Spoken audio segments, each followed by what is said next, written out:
نهاي غزازي ولدي يحبه كثير، المواقف بيني وبينه، ما في الا كل خير، ونتمنى له التوفيق في اي مكان. والله بالعكس يعني الاستاذ اسعد كريم يعني من خيرة الناس اللي عرفتهم في نادي الاتحاد، ووالد لي كان وناصح، وكان اخ كبير لي كلاعب وكلاعبين يعني في نادي الاتحاد.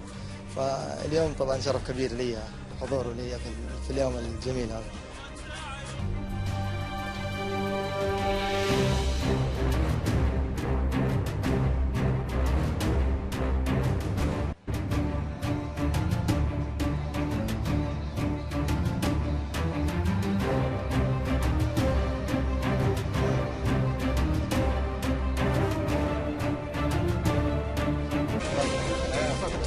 من هذا الشباب والزواج ان شاء الله. وان شاء الله نجيب لنا لاعب بعدين بس يكون الاتحاد لا تودي نادي